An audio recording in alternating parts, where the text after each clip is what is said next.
Pues el título de la clase de hoy es La cruz y la espada. Es parecido al que está propuesto para el próximo día, que sería las guerras de religión. Lo que vamos a hablar es hoy de las guerras de religión. El título La cruz y la espada va a hacer referencia a esto, a guerras de religión. Y en la próxima sesión hablaremos del cristianismo en los siglos XVIII y XIX, de tal manera que en la última sesión pues, podamos hablar del cristianismo en el siglo XX y en el siglo XXI, si se puede. Ya el final de todo este proceso. Y ahí tenéis los tercios españoles en Flandes, lo de poner una pica en Flandes, pues estas son las armas estas largas de los soldados. Y claro, también lo de la cruz y la espada, le decía Raúl hace un momentito, que es que ya había otros instrumentos de batalla, porque esto sonaba un poco a las cruzadas, hay alguna contra el turco todavía, pero las guerras van a ser guerras dentro de la propia Europa de unos cristianos contra otros. Pero bueno, lo de la espada significa pues que hay cruz, cristianismo y espada, va a significar guerra de unos cristianos contra otros. Y además de la espada había otras herramientas, además de las picas, pues también ya se utilizaba la pólvora y otro tipo de cosas. Bueno, hoy parece que estamos bajo de pilas en la Semana Santa. Bueno, más o menos los temas que vamos a ver, por este orden más o menos, aunque todo está un poco no, muy entremezclado. Vamos a ver, también hablaba con Manuel. Dice, bueno, pero estas guerras son guerras políticas. Pues sí, son políticas, son religiosas, de todo un poco. Entonces, todos estos aspectos, la extensión de la reforma y su diversidad, o sea, por un lado, el desarrollo de las iglesias reformadas, porque nos quedamos el último día, nos quedamos en la dieta de Worms, cuando Lutero afirma que los escritos que se les ponen son suyos, y que a menos que lo demuestren con las escrituras o con razones que lo que dice es contrario a la palabra de Dios, que ni quiere ni puede arrepentirse de nada, así que Dios me asista. Y nos quedamos ahí, pero no vimos qué ocurre después, lo vamos a ver hoy así un poquito por encima, y otras formas, otros lugares donde la reforma protestante se fue extendiendo. Entonces, la extensión de la reforma y su diversidad. Luego también, claro, frente a la reforma, la Iglesia Católica también realiza y lleva a cabo una reforma. A algunos historiadores católicos no les gusta hablar de contrarreforma, y entonces prefieren hablar de la reforma católica. Pues eso al gusto del consumidor, como queráis.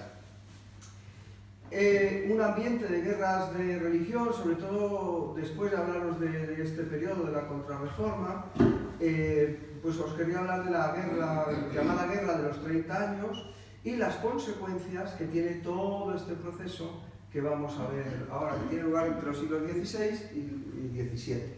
¿Sí? Entonces, para mí la idea clave de todo esto es que lo que vamos a ver en la época moderna, y en estos siglos especialmente, es la disolución del cristianismo medieval. No solo del cristianismo, la disolución también de toda la sociedad medieval. La desaparición de la Universitas Christiana. La desaparición del imperio. Esa idea imperial que sigue estando por ahí presente en algunos pensamientos en Europa, pero desaparece la idea de un imperio.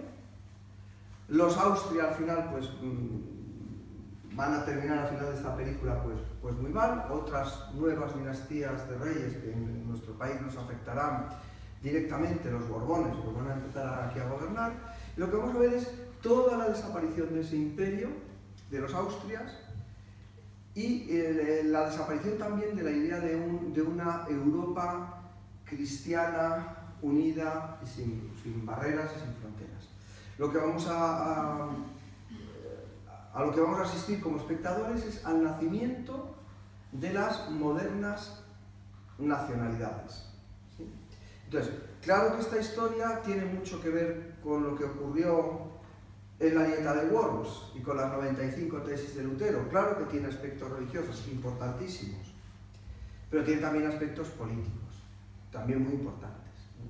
El nacionalismo que ya a partir del Renacimiento se empieza a dar en determinados lugares, pues va a hacer que incluso la política a veces esté al servicio o ayudando a la extensión de determinadas ideas religiosas, como ocurrió precisamente con la Reforma luterana. Pero no solamente ahí, sino que en muchos lugares religión y política están entremezclados. Y en la época moderna va a ocurrir algo que uno de mis profesores de Historia Moderna decía, que va a ser la identificación de la herejía. La herejía en teoría sería un pecado, una doctrina errónea, confundir la herejía con el delito. La herejía no es solamente pecado, no es solamente desviación doctrinal. La herejía en esta época empieza a ser considerada como un delito y por tanto puede y debe ser perseguida por las autoridades, no solo religiosas, sino también por las autoridades civiles. ¿Sí? Bueno, pues vamos a intentar desarrollar un poco esto, ya os digo, sin que perdáis en ningún momento la idea de que la unidad que se había conseguido en Europa, conseguido también, entre comillas, la unidad que inspiraba la Europa medieval, se va a ir descomponiendo. Y van a aparecer distintas iglesias nacionales y distintas naciones también desde el punto de vista político. Monarquías que van a querer ser monarquías absolutas. Bueno, pues Luis, ¿me puedes pasar la siguiente? Porque desde aquí esto no tiene tiras.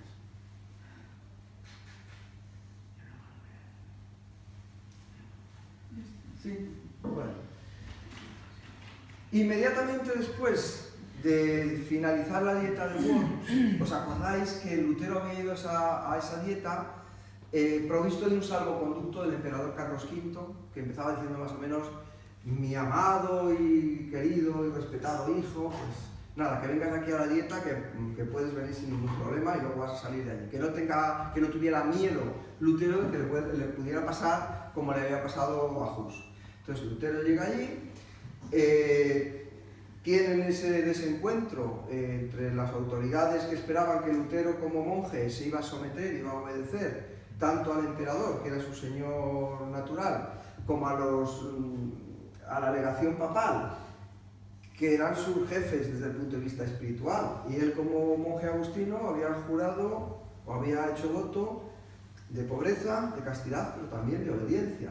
Entonces, ¿quién eres tú, Lutero, para decir que estás en contra de algo? Entonces, esa afirmación que hace Lutero de mi conciencia está cautiva de la palabra de Dios es una afirmación típicamente moderna. Es verdad que está la Biblia ahí delante, ¿no? Pero también está la propia conciencia de Lutero, del individuo, que es capaz de decir yo soy responsable de lo que elijo, de lo que creo y de lo que hago. Esa afirmación de la conciencia es muy importante. Entonces, ni quiero ni puedo arrepentirme de nada, que Dios me asista. Y Lutero sale por la noche de la ciudad de Worms y es raptado, es secuestrado por este príncipe Federico de Sajonia, que era el señor del lugar. Un hombre religioso, le gustaban mucho las reliquias, un tipo muy supersticioso como la gente de su época, y va a llevar a su teólogo, a su profesor, le va a llevar al castillo de Barruco, que algunos habéis visitado, ¿sí? Bonito, ¿no? Pues no sé si os he puesto la celda donde estuvo Lutero. Pues aquí estuvo trabajando durante ese tiempo que estuvo aislado. Claro, fijaros, un príncipe alemán que coge a un proscrito, se le lleva, le guarda y de alguna manera es su teólogo. Muchas veces se refiere a él como mi teólogo. Ahí estamos viendo la política sirviendo, o los intereses del príncipe de alguna manera, sirviendo a la reforma, al proteger a Lutero. ¿Por qué? Pues porque entre el emperador y los príncipes alemanes había unas relaciones, pues a veces muy cercanas, pero otras veces de oposición. Y este señor, como a muchos príncipes, había algo que le resultaba tremendamente molesto, y es que el dinero alemán y los soldados alemanes y la riqueza de Alemania se fuese a Roma. Y más a esa Roma del Renacimiento, donde lo que había era lujo, disipación o las batallas que se le ocurría hacer al emperador. Entonces, de alguna forma, cuando Lutero predica, que este fue el origen de la Reforma, predica en contra de las indulgencias, lo que está impidiendo es que el dinero alemán llegue a Roma. Y esta fue realmente, a mi modo de ver, la causa histórica de la Reforma. La justificación por la fe ya había sido defendida por muchos teólogos, y es que está en la Biblia. Por eso no hay mayor problema. El problema es cuando necesitamos dinero y ese dinero no llega a Roma, entonces hay que ir a por Lutero. Las cosas se van, en lugar de suavizarse, por muchos intentos, es decir, a pesar de los intentos que se hicieron desde Roma de acercar posturas, aquello no era posible, porque Lutero no estaba dispuesto a vender su conciencia, de la misma manera que se vendían las indulgencias. Y esto hace pues, que al final se produzca esta ruptura entre Lutero y Roma. Y el príncipe Alberto de Sajonia recoge a Lutero y le protege en el castillo de Wartburg. Y la siguiente, por favor.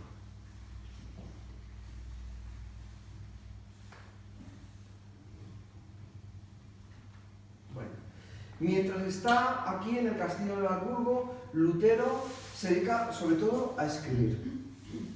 Carlos V dirá, cuando se retira al monasterio de Yuste, ya al final de su vida, pues cansado, decepcionado de no haber conseguido pues, mantener ese imperio que dejaba a su hijo Felipe II, un imperio importante, pero triste por la ruptura que se produce en Europa. Dice que hay una cosa de la que se lamenta. Dice, si algo lamento en la vida es no haber matado a Lutero, cuando le pude coger y haberle dejado escapar de entre las manos. Bueno, pues en ese tiempo que Carlos V no le pudo agarrar, estuvo ahí dedicándose sobre todo a la escritura. Y también es ahí donde traduce la Biblia al alemán.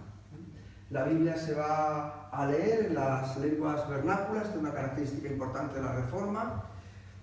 Esto a veces se confunde, se habla mucho de la libertad, que los protestantes defendemos la libertad de interpretación, no tanto. Lo que hay es la posibilidad de que todas las personas podamos leer la Escritura, la libertad para leer la Escritura en nuestra propia lengua. Pero esto no da derecho a que cada uno la interprete como quiera. Aunque, dicho sea de paso, entre paréntesis, y si no se graba mejor, en la práctica, la libre lectura provoca o produce la libre interpretación. Y claro, una de las consecuencias de la Reforma Protestante será el desarrollo del pensamiento, de la crítica, de la filosofía, que se va a desarrollar también en los países del norte, y esa crítica pues va, entre otros aspectos, va a desarrollar mucho lo que se llama la hermenéutica, la interpretación de los textos, una interpretación pues de acuerdo con reglas, pero eso ya es otra película. Bueno, por tanto, la traducción de la Biblia al alemán. ¿Qué es lo que ocurre también? Mientras Lutero está aquí enclaustrado, encerrado, como tenía una especie de... como el príncipe Jorge. ¿Quién será este personaje? No era Martín Lutero, era el príncipe Jorge. Pues mientras Lutero está ahí, la Reforma sigue. Lo que había comenzado Lutero clavando las tesis en la Universidad de Wittenberg, en la puerta de la catedral, o donde quiera que fuera, que yo no lo sé, los historiadores tampoco están muy de acuerdo, pero después de clavar esas 95 tesis, hay todo un movimiento que se inicia y que ya no hay quien lo pare. En la propia ciudad de Wittenberg pues se producen revueltas más extremistas de lo que Lutero hubiera querido, hubiera deseado. Las doctrinas de Lutero se extienden por Alemania, se destruyen iglesias, o sea, se meten dentro y quitan imágenes, quitan al clero. Hay un estado de agitación muy importante por toda Alemania. Y se van a producir también, bueno, en Wittenberg especialmente, los propios Karlstadt y los amigos de Lutero, pues empiezan a hacer revueltas también, asaltos a monasterios, episcopados, ceremonias sin control. Lutero no escribió nunca una eclesiología, escribió muchas cosas de teología, pero no tiene una idea exacta o no desarrolla una doctrina eclesiológica. Por tanto, cada uno entendía que había que hacer reformas, que había que cambiar cosas, pero no había, digamos, unos textos o unas definiciones claras de cómo se tenía que hacer esta reforma. Entonces, estas reformas, como os pongo aquí, se realizan pues sin control. Y estallan, inspiradas también por el pensamiento luterano, estallan revueltas campesinas, sobre todo entre estos años, 1524 y 1525, que van a producir, pues, como resultado, montones de muertos. Entonces, ¿qué os parece? ¿Esto es lo que quería Lutero? ¿Unas personas matando a otras? No, pero es lo que ocurrió.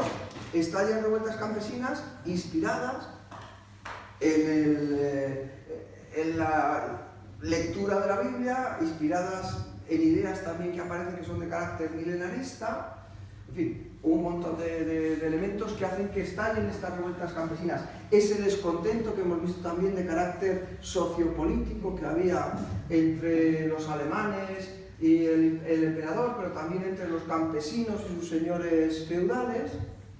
Total, que el resultado de estas revueltas es bastante triste.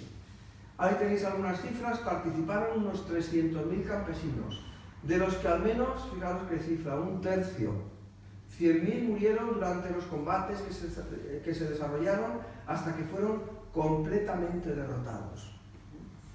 Lutero se entera de estas cosas que están pasando, de los campesinos que están asaltando monasterios, que están asaltando iglesias. Entonces Lutero se disfraza y sale para ver qué es lo que estaba ocurriendo. Claro, Lutero dice, esto no es lo que yo quería.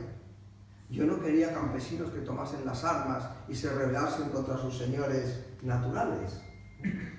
Lutero siempre va a estar del lado de los príncipes, le está protegiendo un príncipe. Entonces, a Lutero estas cosas que están, estos asesinatos, estos asaltos, es algo que a Lutero le escandaliza. Entonces Lutero escribe una obra que se llama Contra las hordas, no recuerdo el título literal, contra las hordas asesinas y tal de los campesinos. Y en esta obra, pues dice una cosa tan bonita como esta: no es pues tiempo de dormir, tampoco es cuestión de aplicar paciencia y misericordia, antes bien es tiempo de espada y de ira, y no tiempo de gracia. Esto también es parte de la historia y esto también es parte de Lutero. Muy mezclado con todo este movimiento campesino hay algo de lo que hablaremos luego, que sería la Reforma Radical, los famosos anabaptistas, y Lutero no dice que haya que aplicar con ellos misericordia. Lo que dice Lutero es que hay que aplastarles. ¿Por qué? Pues porque si no se hace, esto va a ser el caos.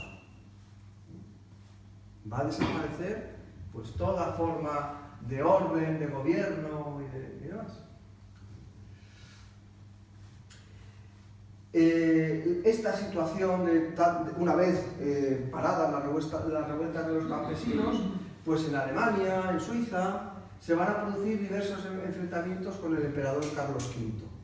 Los príncipes alemanes están en un estado de rebeldía frente al emperador. Cuando se está extendiendo la reforma y está habiendo estos conflictos de Carlos V, que tiene abiertos muchos frentes, con el rey de Francia que no se lleva bien, con los turcos que están amenazando también ahí en las fronteras de Austria. Tiene que llegar a acuerdos a veces con los protestantes que no le convencen mucho. Entonces, en medio de todo ese proceso histórico es cuando fallece Lutero en el año 1546, después de haberse casado, como sabéis, con Catarina Bombora, a la que conoció de una forma muy peculiar, con un perfume de sardinas muy interesante, porque entró metida en un barril, pero bueno, eso es parte de otra parte de esto. Total, que como resultado de esos enfrentamientos, por un lado estaba la dieta de Espira, los príncipes protestantes, por otro lado estaba el emperador. El emperador no podía atacarles porque también necesitaba soldados para pelear contra el turco. Es decir, una situación muy triste para Carlos V, que para mí fue, como os he comentado alguna vez, pues un emperador erasmista que buscó la paz, un hombre pues que le tocó vivir una época muy difícil. Pues no pudo ni acabar con los protestantes, aunque les derrotó. Hay una batalla importante, la batalla de Milberg, donde Carlos V derrota a los protestantes, pero tiene que seguir, si les quiere seguir manteniendo como súbditos, pues tiene que llegar a ciertos acuerdos con ellos, ¿eh? Hay primero una paz, que es la paz de Augsburgo. Ahí se hace la confesión también, la confesión de Augsburgo, donde los teólogos protestantes ponen por escrito, Melanchthon sobre todo, la doctrina evangélica. Pero la paz, digamos, más duradera, hasta la paz de Westfalia, sería la llamada paz de Augsburgo, que es un tratado firmado por Fernando I de Augsburgo, que ya no es Carlos V, que está ya, digamos, de retirada, pensando acabar sus días en Yuste, hermano y representante del emperador Carlos V, y las fuerzas de la Liga Esmalcalda, que era la liga que agrupaba a los príncipes protestantes. Esta paz de Augsburgo se produce después de la victoria de Carlos V en la batalla de Milberg. Los protestantes son completamente derrotados. Ahora, el acuerdo al que se llega es el que tenéis aquí abajo. Otorgaba a los príncipes alemanes la capacidad de elegir la confesión a practicar en sus estados. Es decir, que si el príncipe era protestante, ese estado sería protestante. Y si el príncipe era católico, sería católico. Es muy parecido a lo que había antes, pero introduciendo ahora la dimensión de la reforma protestante. Es el principio que os pongo aquí abajo. Y establecía la obligación para los súbditos del mencionado príncipe de profesar la religión que éste eligiera. Este principio, cuius reius eius religio. Según es la religión del rey, del príncipe, así es la religión de ellos. Así es la religión de los súbditos. Y el que en un estado protestante pensaba en católico, se tenía que ir. Claro, ese es justo. Esa es también una migración religiosa. Lo que había era la posibilidad de irte. Si no te gusta la religión, si no estás dispuesto a tenerte la religión de tu estado, que es la religión de tu príncipe, pues coges y te vas, te exilias. Y entonces ahí hay un movimiento muy interesante en esta época. Dentro de Europa, pues hay movimientos, hay migraciones internas de carácter fundamentalmente religioso. Cada uno iba a la zona, al cantón o al país donde podía practicar libremente su religión. Perdona, Javi, ¿y el que no lo hacía y seguía practicando la religión era perseguido? Pues claro, ahí está ¿Qué lo que comentaba al principio de la clase. La herejía se convierte no solamente en un pecado, sino en un delito. Entonces, estas guerras de las que vamos a hablar de religión tienen aquí sus comienzos. Luego, la evolución concreta que se experimentaba en cada lugar era distinta. En algunos lugares podía haber una mayor libertad y en otros lugares no. Y están también, por supuesto, los tribunales de la Inquisición que hay en distintos países, católicos y protestantes. O sea que esto de la libertad de conciencia, la libertad de pensamiento, o mejor dicho, la negación de este principio de libertad de pensamiento, no es algo propio de la Edad Media, como intenté mostraros en algunas clases anteriores. En la Edad Media uno podía sostener posturas teológicas de lo más variadas. Hombre, a veces a las jerarquías no les gustaban esas ideas novedosas. Pero no por esto uno era condenado a muerte o cosas parecidas. Sin embargo, en esta época sí. En esta época la disidencia religiosa se convierte en un delito político y hay que perseguir al que no piensa como piensa el príncipe. Vamos camino de lo que decía también antes, la disolución de la idea imperial de la Universitas Cristiana y el nacimiento de los estados-nación. Entonces, un elemento importantísimo en la configuración de un Estado nacional es la creencia.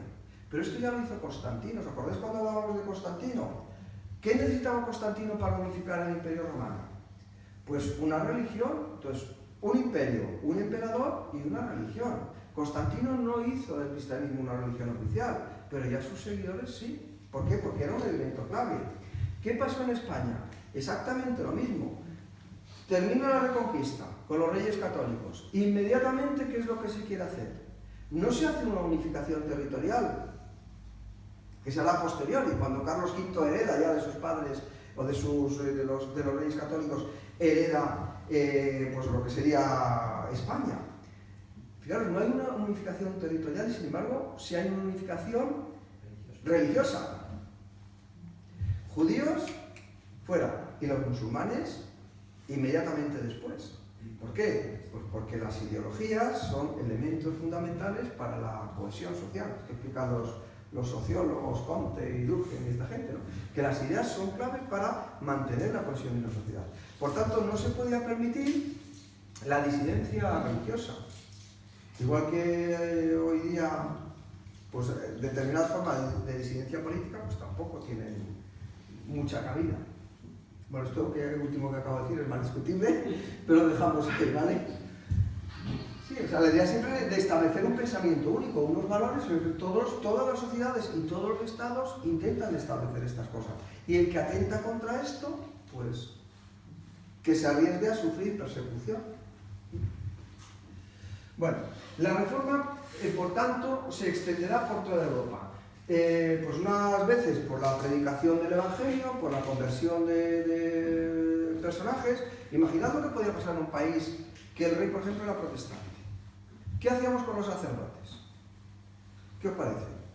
Los sacerdotes católicos, ¿se tenían que ir o directamente pasaban de ser sacerdotes a ser pastores?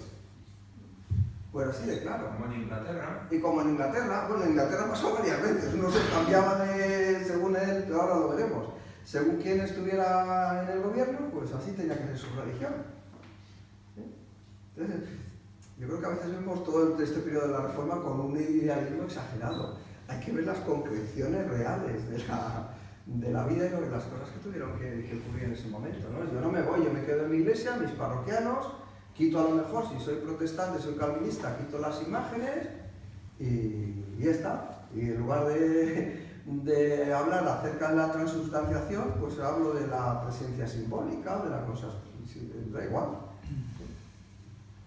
Bueno, ¿cómo se extiende? Bueno, pues algunos personajes, también os lo cuento muy rapidito, pero para que os suenen y alguna cosa que a mí me parece interesante de ellos. Esbinglio se parece mucho a Lutero. De forma paralela a la reforma luterana se va realizando la reforma suiza. Lo que pasa, una diferencia importante, es que si Lutero era digamos, antihumanista, se enfrenta con Erasmo, habla de la razón como una cosa que no es demasiado buena, Esbinglio es más humanista. Esbinglio parte de un humanismo cristiano importante. Y va desarrollando pues, la reforma en Suiza. Y creo que quizá el punto más interesante en esta idea de que la reforma fuese algo unido, o algo que reformase, que cambiase la Iglesia, que era una santa, católica, apostólica, no romana, pero todas las otras cosas sí. Pues en esta idea no solamente los católicos intentaron atraer a los reformados, también los reformados entre ellos hicieron encuentros. Y uno de ellos fue esta controversia sobre la Santa Cena, donde se ven muy bien las diferencias doctrinales y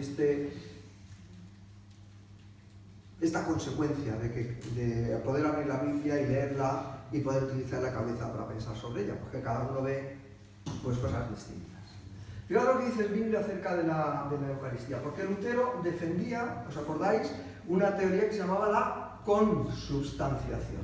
Es decir, aquello que había, la Santa Cena era pan y vino, pero también era realmente el cuerpo de Jesús y la sangre de Jesús.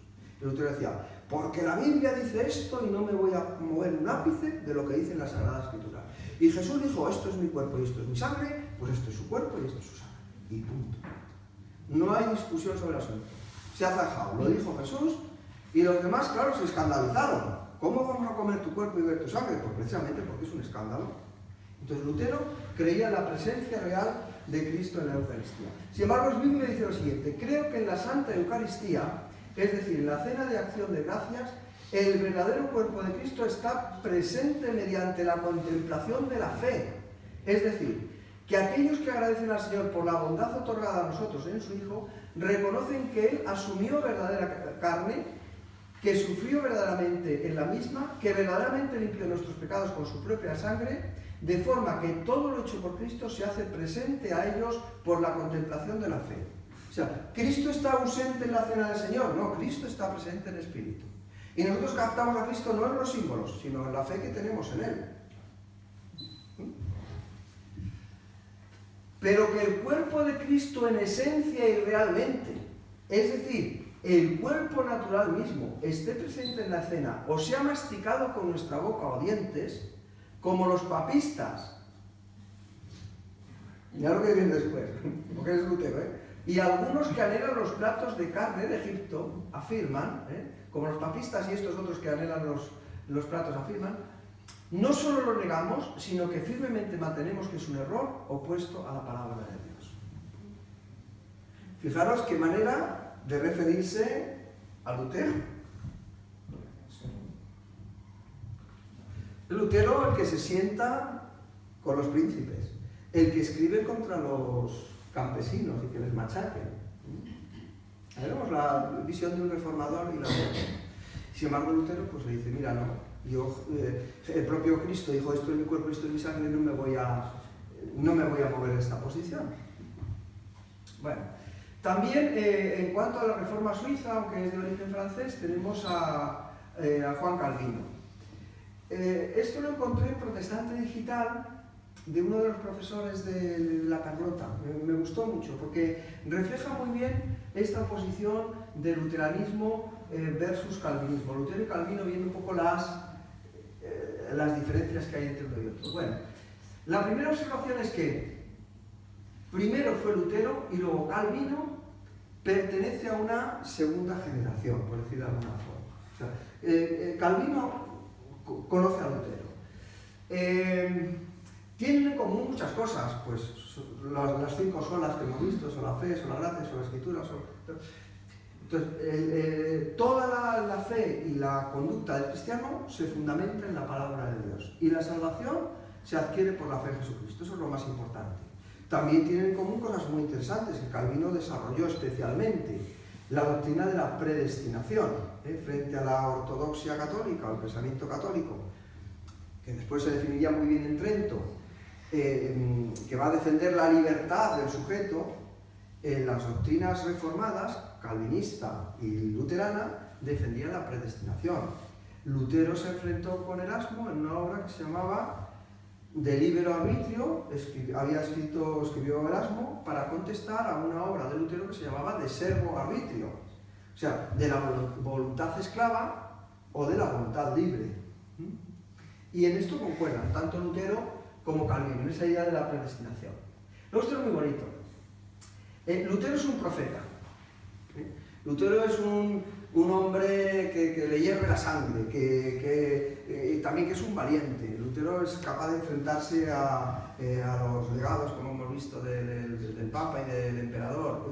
Bueno, el propio Emperador estaba en la dieta de Worms. Es un hombre que predica de una manera ardiente. Sin embargo, Calvino es un intelectual. Calvino y Zwinglio, como hemos visto, pertenecen a esa tradición más humanista. Si veis la institución de la religión cristiana, en realidad esa obra es, espero que no vea esto mucha gente, porque voy a decirlo, es una suma teológica. Es la suma teológica de Santo Tomás, pero en lugar de ser una suma teológica católica, es una suma teológica protestante. Ahí está toda la doctrina, todo el catecismo protestante. En la edición que yo tengo de la institución de la religión cristiana, al final hay un índice onomástico, un índice de los autores que aparecen en el libro. Y cita teólogos, cita filósofos, cita pues montones de autoridades. Es un intelectual, es un profesor. Es una diferencia importante. El calvinismo tiene mucho que ver con la doctrina, esto tiene que ver más con la práctica, con el corazón. Lutero predica acerca de la fe, de la cruz, la teología de la cruz. Mientras que Calvino, pues ya hay más cosas, ya hay doctrina. Lo de la sana doctrina o la importancia de la doctrina, esto es muy calvinista. Yo creo que Lutero no le daba tanta importancia. Lutero tenía claros unos puntitos y lo demás no se preocupaba tanto. Lutero es un hombre extrovertido, es un hombre hacia afuera, un hombre que le gusta predicar, hablar a las masas y demás. Sin embargo, Calvino es una persona como intelectual, introvertido, pensador. Lutero, y esto también me parece muy interesante, porque para mí es una clave para entender quién fue Lutero. Lutero es un pastor, Calvino es un profesor. ¿Sí? ¿No os acordáis en la clase pasada, cuando se hablaba de que una de las razones principales, a mi modo de entender o de comprender a Lutero, es el trabajo pastoral que él desarrolla? Y cuando sus fieles están yendo a comprar indulgencias, lo que a él le remueve la conciencia, el darse cuenta que sus ovejas están siendo engañadas por alguien que en teoría está intentando transmitir algo supuestamente cristiano, que viene de Roma, que viene bajo, digamos, un mandato papal. Entonces, eso a Lutero como pastor le hace un daño tremendo. Sin embargo, Calvino es más, ya es una segunda generación, y es más alguien que quiere fijar una sana doctrina, que quiere fijar principios, y el aspecto pastoral, que no digo yo que no lo tuviera, pero me llamó mucho la atención al ver estas 10 características diferenciadoras. Pues yo no me acuerdo el nombre del profesor que escribe esto, pero me gustó mucho, fue muy acertado. Bill Graham. Sí, eso es, gracias, sí señor. El aspecto físico, Calvino, un hombre delgadito, tal, y esa fuerza vital arrolladora que caracterizaba la personalidad de Lutero también se manifestaba en su aspecto físico. Muy importante también. ¿Qué es lo importante para Lutero? La epístola a los romanos, la justificación por la fe. Todo habla frente a la teología de la gloria, habla de la teología de la cruz. Habla de que somos pecadores y que Cristo nos justifica. Esto es Lutero. La doctrina de la salvación. ¿Cuál es la clave del Evangelio? La clave del Evangelio es lo que dijo Packer: Dios salva pecadores. ¿Sí? La salvación. Sin embargo, para Lutero hay una cosa superior, por decirlo de alguna forma. Al final la justificación y toda la revelación, todo lo de lo que se habla en la Biblia tiene que ver con esto, con la soberanía y con la gloria de Dios. Incluso Dios muestra su soberanía al salvarnos. La clave no es el hombre salvado, sino la clave es la propia manifestación de la gloria y la soberanía de Dios. Son dos énfasis diferentes, no es que sean contradictorios, ¿verdad? No hay contradicción, pero sí es una cuestión de énfasis, donde pone uno el acento. No son contrarios,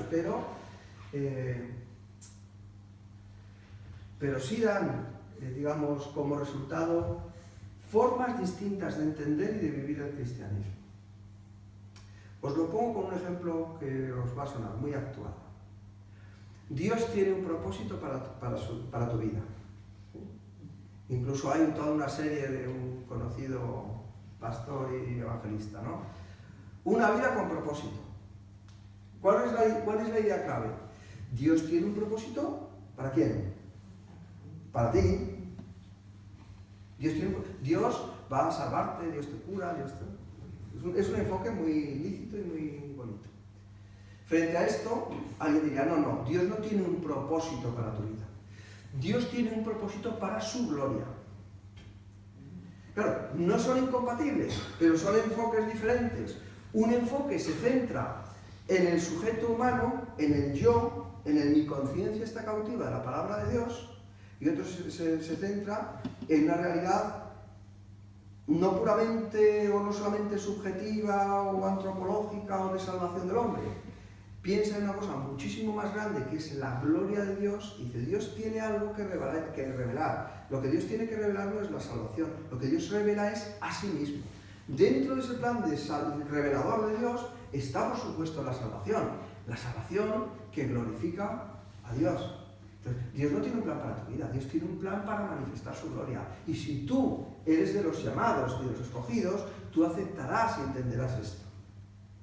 No es tu gloria, no es tu salvación, no es tu propósito, es su propósito y es su gloria, no la tuya. Entonces hay una diferencia interesante.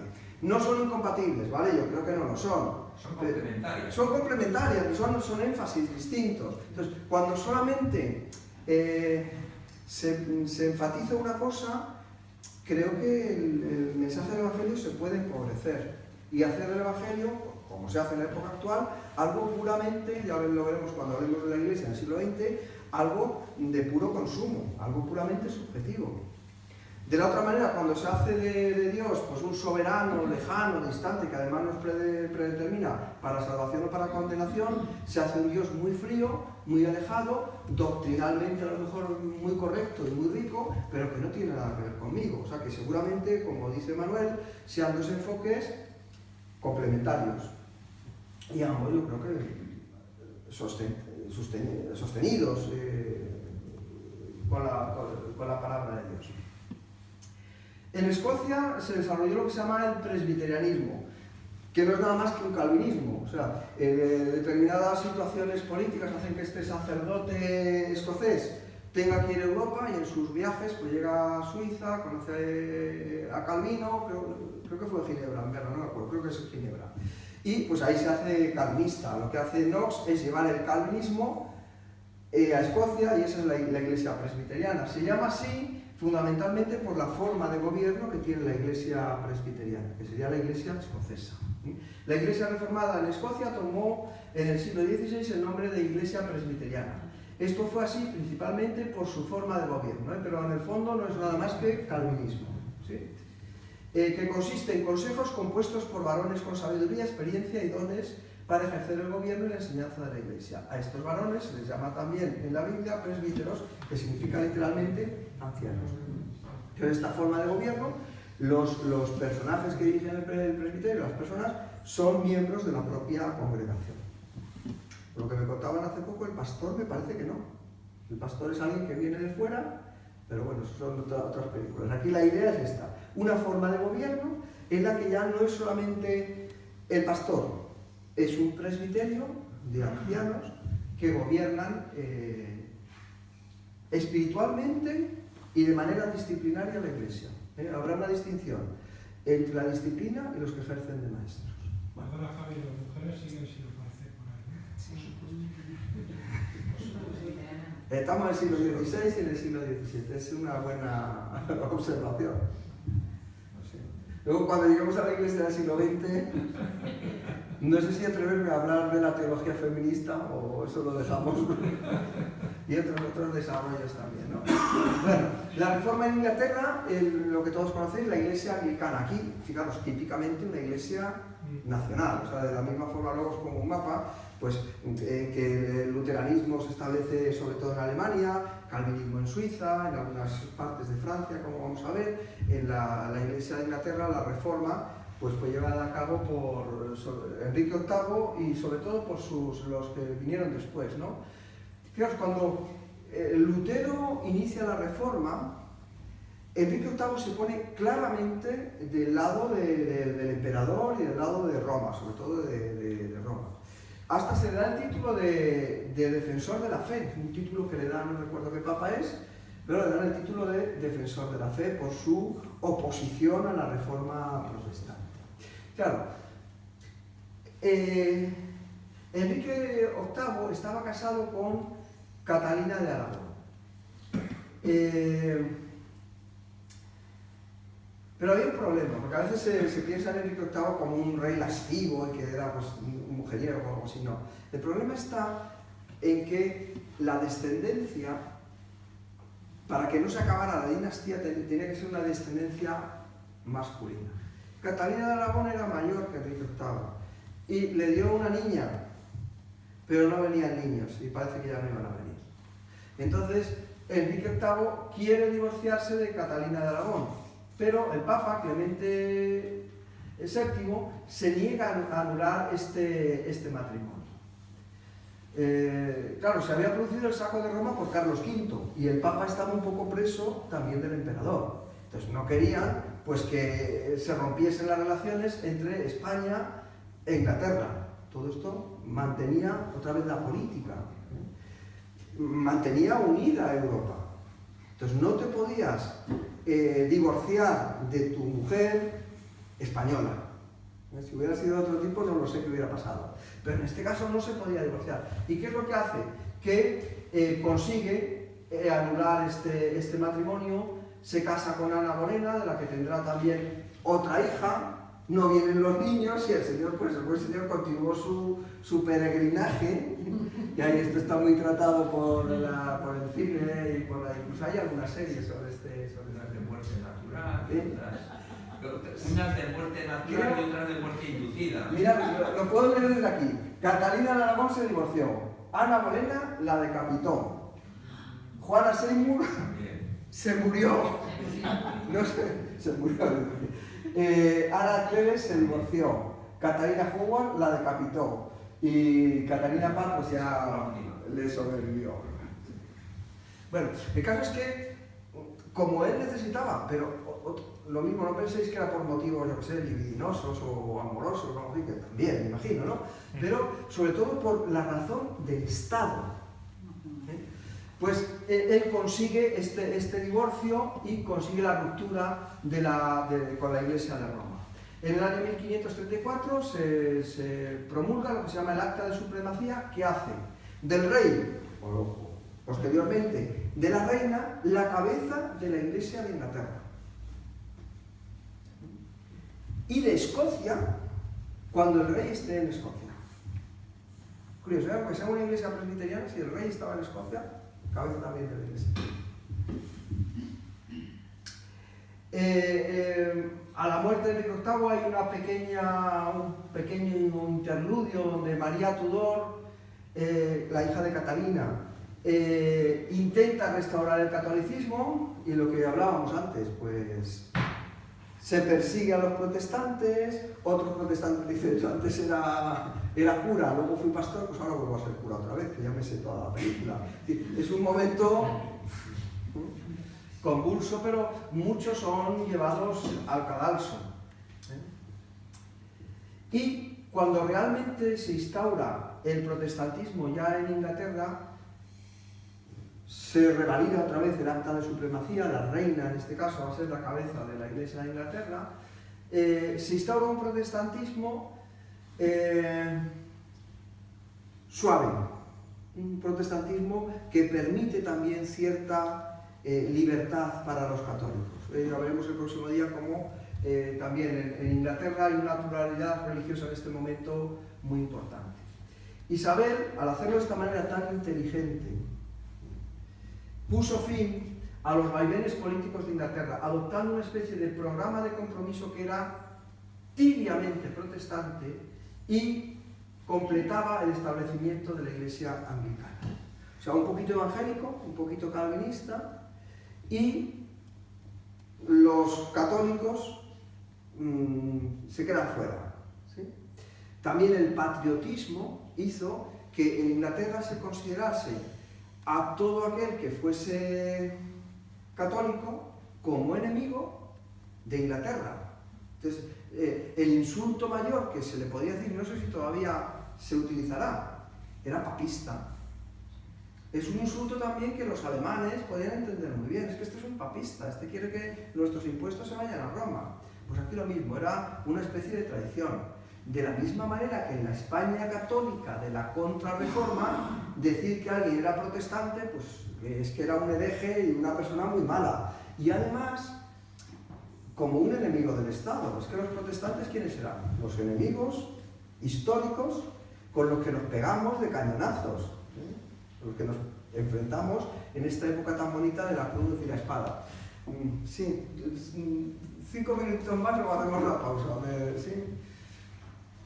Bueno, Felipe II intentó casarse con Isabel de Inglaterra, pero no tuvo suerte. ¿Qué hubiera pasado ahí que...? Porque se casó con María Tudor, ¿eh? Bueno, anteriormente, sí. Pero...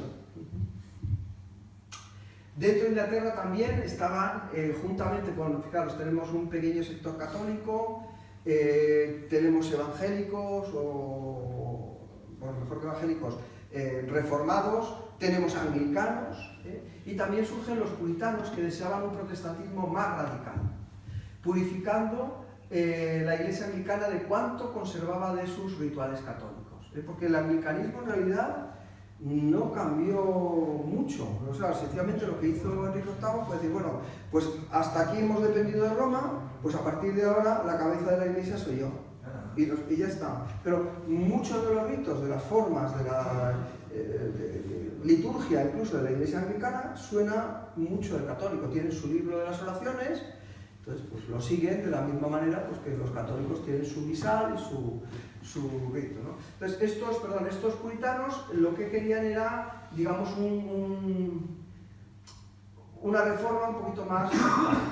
Y había otros grupos llamados separatistas que no deseaban formar parte del catolicismo ni del anglicanismo, sino que pretendían seguir su propio camino. Esta separación de la Iglesia y el Estado que vamos a ver sobre todo en la reforma radical. Esos son los que se llaman no conformistas. Los no conformistas. Entonces muchos de ellos, como en Inglaterra se va a perseguir también a los que no piensen de acuerdo con la doctrina oficial del Estado, pues primero se van a Holanda, y de Holanda pues son los famosos padres peregrinos que harán el viaje a los Estados Unidos y llevarán allí pues el Evangelio, pero ya es otra película. ¿Hacemos la pausa ahora o avanzo un poquito más y hacemos la pausa luego para que sea un bloque? ¿Vale? Quería terminar, ¿lo aguantáis? Sí, un poquito más, intento ir un poco más rápido.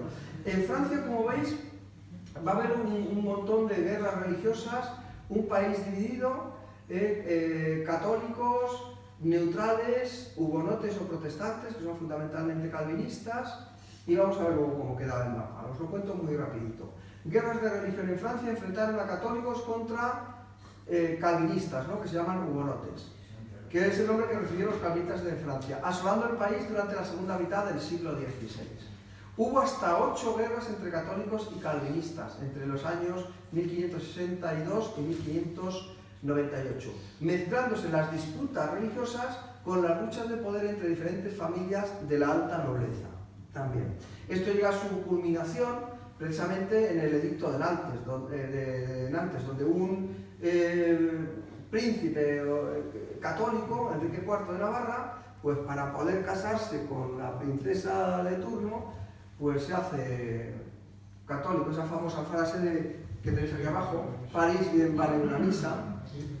Y el conflicto se resuelve, por tanto, ese estado de guerra religiosa continua que vamos a ver también un poquito más adelante, en este edicto promulgado por Enrique IV, quien tuvo que abandonar su fe calvinista y hacerse de nuevo católico para asegurarse la corona. A cambio consiguió, mediante el citado edicto, consagrar la libertad religiosa en Francia. Todo esto terminó pues, con enfrentamientos como la famosa matanza de San Bartolomé, donde murieron, pues, era Catalina de Medici, pues fueron asesinados montones de protestantes. Y luego esta reforma radical que se extiende, digamos, esto es la palabra que se usa ahora, transversal, de modo transversal en diversos lugares donde había reforma. Entonces, esta reforma radical, creo que solamente os he puesto esta diapositiva, pues, yo creo que la idea principal es esta. Los reformadores radicales lo que no les gusta es que la Iglesia esté tan cerca del Estado. Esta postura de Lutero al lado de los príncipes no le gusta. Es más, los reformadores radicales lo que ven es que una cosa es la sociedad y otra cosa es la Iglesia. Y que la Iglesia no es una institución social ni política. La Iglesia es una institución espiritual.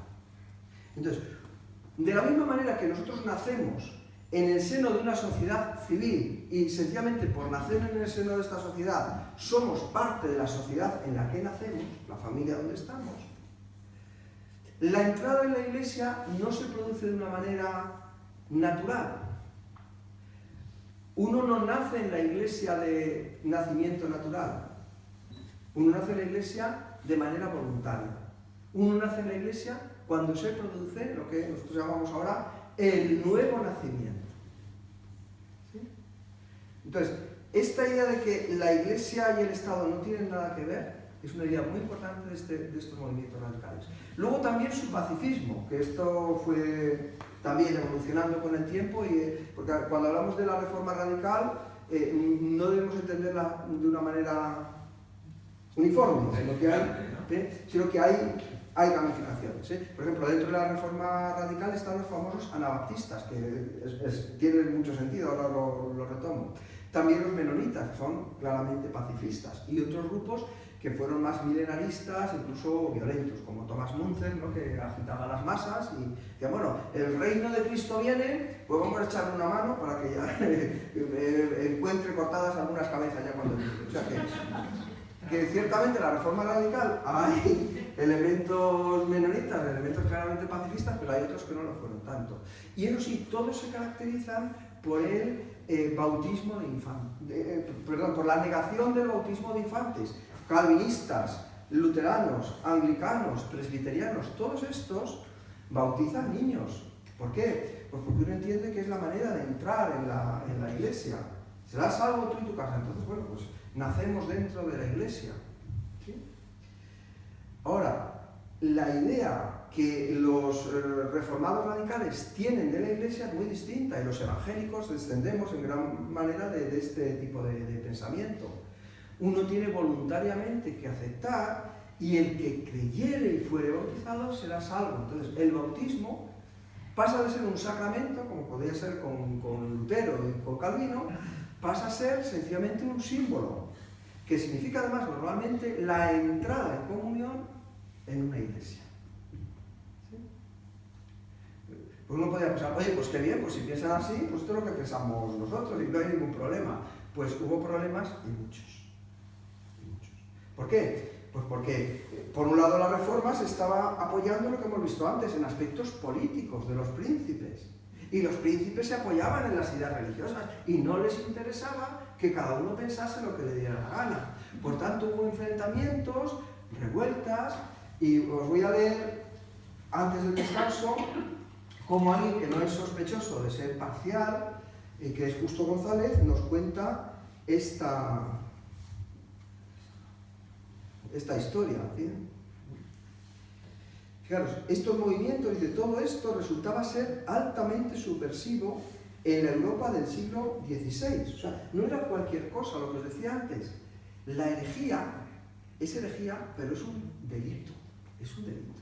Va en contra de la sociedad, va en contra del príncipe. ¿Os acordáis de la paz de Augsburgo? Cuius reius eius religio. Según es la religión del príncipe, así tiene que ser la suya. Usted no puede ir por su cuenta. Esto no está bien. Esto es pecado y herejía. En 1525 los cantones católicos de Suiza empezaron a condenar a los anabaptistas a la pena capital. Fijaros si el delito se consideraba grave, que los que bautizaban niños se les condenaba a muerte. Uy, qué bien que estemos ahora en la fe de todos juntos. Pero nuestra historia es una historia de cruz y de espada. Al año siguiente, o sea, en el 1526, el Consejo de Gobierno de Zúrich decretó también la pena de muerte para quien rebautizara o hiciera rebautizar. O sea, no solamente para los que se rebautizaban, sino también para los ministros que ordenaban o que hacían este bautismo. A los pocos meses, todos los demás territorios protestantes de Suiza siguieron el ejemplo de Zúrich. Pensad que uno de los intentos que va a haber también es instaurar teocracias. La Suiza de Calvino, la Ginebra de Calvino, son estados gobernados pues, por ministros protestantes. En Alemania no existía una política uniforme, pues se aplicaban a los anabaptistas las viejas leyes contra los herejes y cada estado seguía el curso que le parecía.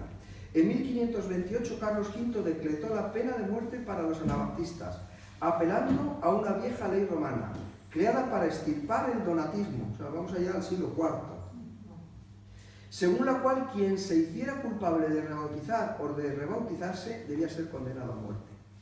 La Dieta de Spira de 1529 la misma en la que los príncipes luteranos protestaron y recibieron por ello el nombre de protestantes, os lo he citado antes, de esa reunión de príncipes protestantes, aprobó el decreto imperial contra los anabaptistas.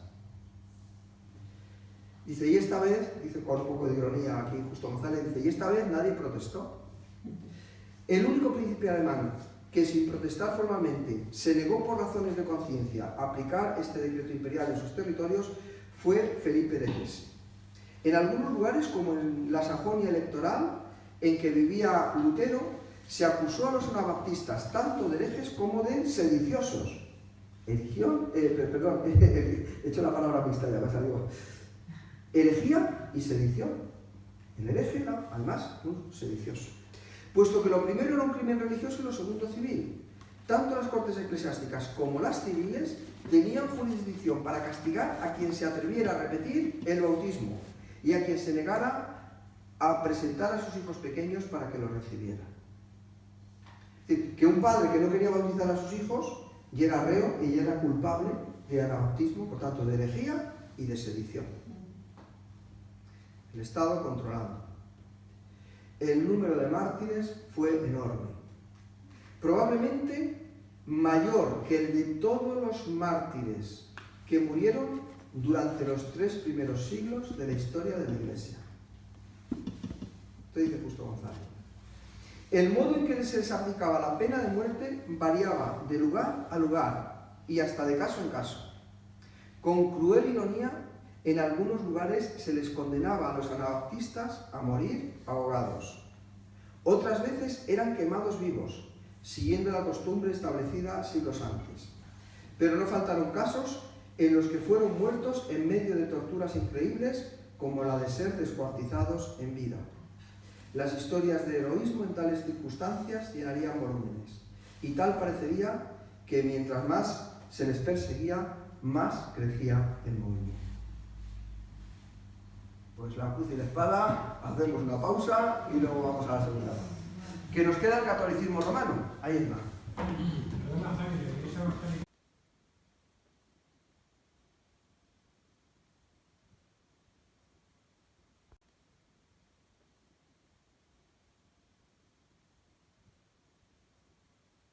Porque hemos hablado de Alemania, de Suiza, de Inglaterra, de Francia, y nos queda hablar, por lo menos, referir un poquito lo que fue España en esta época, después de Carlos V, pues Felipe II, y he puesto como título Felipe II, la defensa del catolicismo, y cito ahí unas frases, una idea de Menéndez Pelayo, de la historia de los heterodoxos españoles, por ahí por la página 900 del volumen segundo. Perdón, hay una cosa que es cierta. Esto es la frase más conocida Sí. de Menéndez Pelayo, porque Menéndez Pelayo, en este sentido, luego fue jaleado por lo que vino después de los años 30, del año 39 y tal. Y esta es una frase muy famosa, muy característica. Pero está constatado que Menéndez Pelayo, en los últimos años de su vida, dijo que ya no lo podía hacer, pero que había muchas páginas de precisamente de la historia de los heterodoxos que se tenían que haber escrito de nuevo y que en aquel momento seguro que las escribiría de diferente manera como lo han hecho. Bueno, sí es verdad que se ha hecho una utilización de todo esto importante, pero yo sí, también todo el tema de la leyenda negra, de la historia, como nos han contado la historia de España, claro, desde la historiografía de países que han sido precisamente enemigos de España. Esto, cuando yo estudié Historia de la Filosofía Española, nos decía mi profesor, se llamaba José Luis Avellán, pues, hablando, sí, pues ni más ni menos, tuve la suerte de tenerla como profesor. Claro, hablando del Renacimiento, pues algunos niegan que haya habido un Renacimiento español y la explicación que daba Avellán, o que da, porque está registrada ahí en sus libros sobre la historia de la filosofía española, sobre el erasmismo español y todo esto, pues claro, es que es una historiografía sesgada por la perspectiva desde la que se ha escrito esa historia de Europa, por toda la leyenda negra. Pero bueno, más allá de esto, sí podemos, yo creo que considerar y tener en cuenta esto, porque algunos de vosotros, quizás los más mayores, incluso lo habéis vivido. Esa idea de que el protestante, además de ser protestante, que era una cosa rara, que era propio de los extranjeros, no era un buen patriota. No sé si lo habéis vivido así o no, pero como alguien un tanto sospechoso en cuanto a su... Pero claro, también los más mayores pues habéis podido vivir en una etapa de la historia de España que es resultado de un nacional catolicismo. No vamos a entrar por ahí, por eso lo dejamos para la historia del siglo XX. Pero sí es cierto, a mi modo de ver, y ahora retomo lo que decía Manuel, que sí hay un cierto espíritu, por decirlo de alguna forma, no sé si es la palabra más correcta, pero de la misma manera que la palabra papista en determinados países, en Inglaterra o en alguna, es una especie de insulto, digamos aquí el piropo, el verdadero español es católico. Es más, estoy analizando un poco, sería otro tema, pero la historia del protestantismo en España, o la historia de la Iglesia en España, es que hasta hace, yo creo que ha sido solamente esta última constitución, o no sé si la del 31, que permitían una libertad religiosa, ¿sí? Pero es que constituciones, el 68, no lo sé, tendríamos que ver y analizar un poco. Es de donde viene, sí. Es de donde viene la I. Sí. Yo dirigí una tesis sobre este tema. La iglesia, de donde viene la I. La I, sí, 1868. Y es que incluso constituciones liberales, la de Cádiz y las que vienen inmediatamente después, de carácter liberal, dicen que la religión oficial del pueblo español es la religión católica. Y en algunos casos, cuando se permite la libertad religiosa, es permitida para los extranjeros. Ahora, si tú eres de fuera, pues vale, y hay libertad religiosa, tú puedes tener esa religión. Pero ser español y ser católico, hasta hace muy poquito tiempo, eran dos cosas inseparables. ¿Por qué? Porque la historia de nuestro país se decanta claramente del lado de la contrarreforma, pero clarísimamente.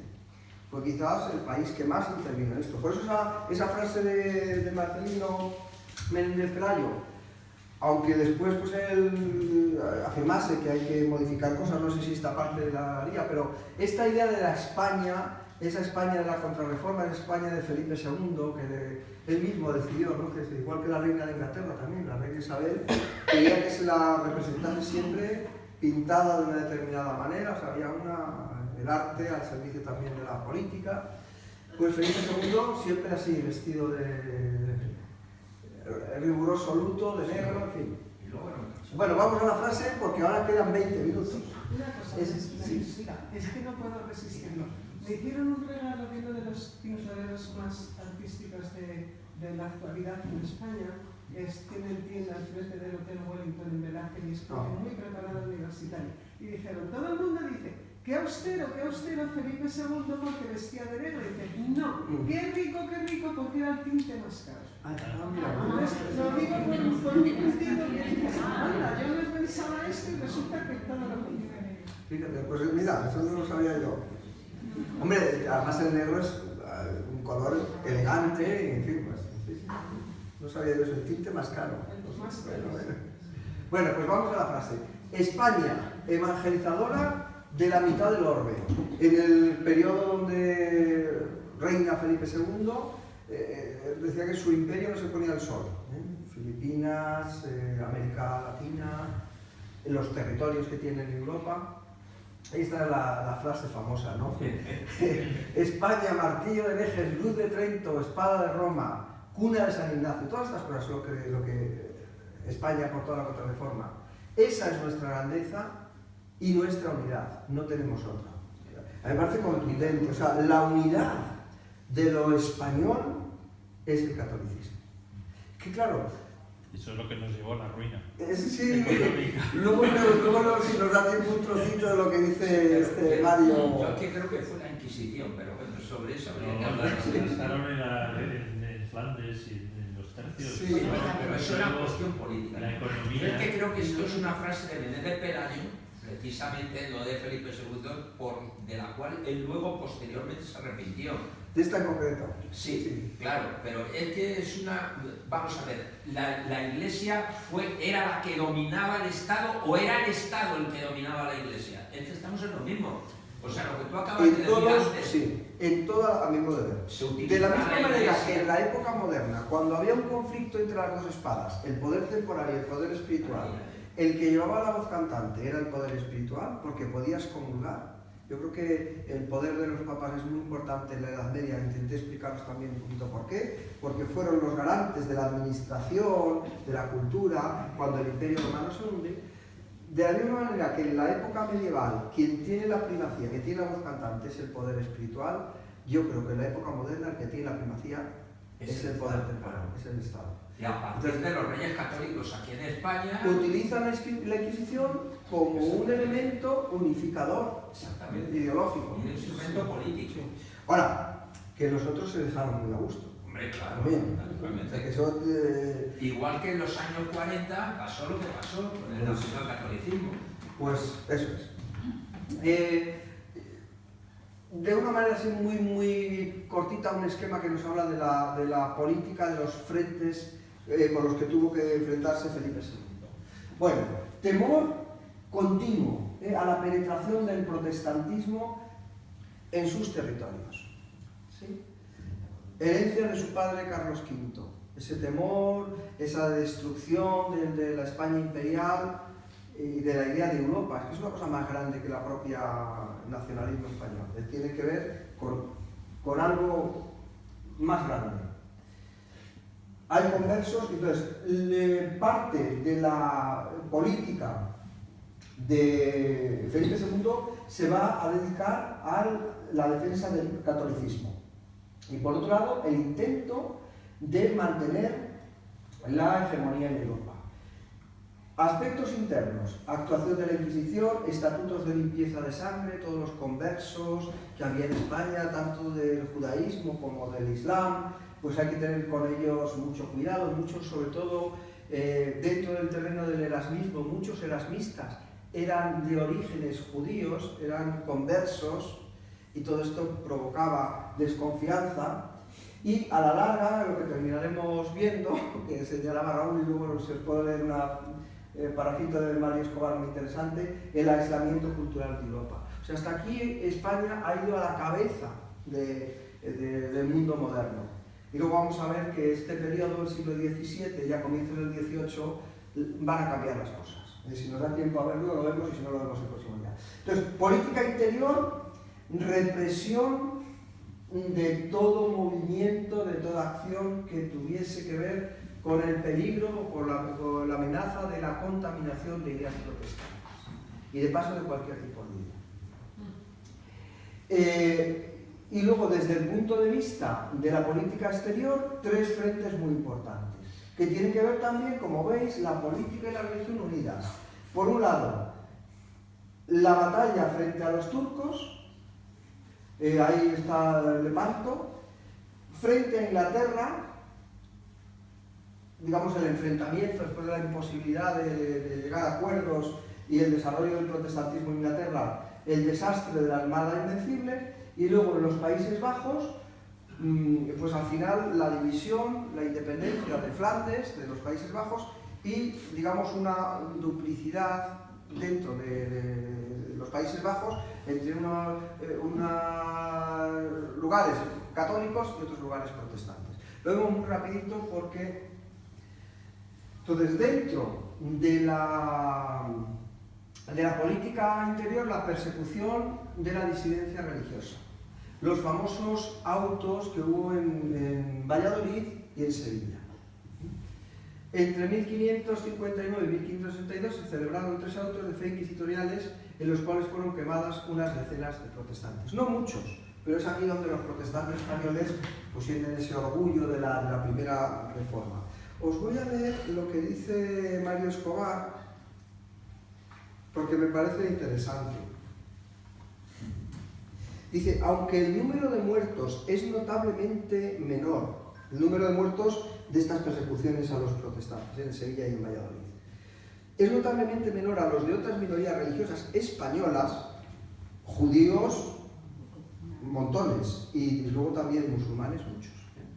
Asombra la hazaña que se aplicó a los luteranos o protestantes. También había sectas de iluminados y místicos de los más tarde.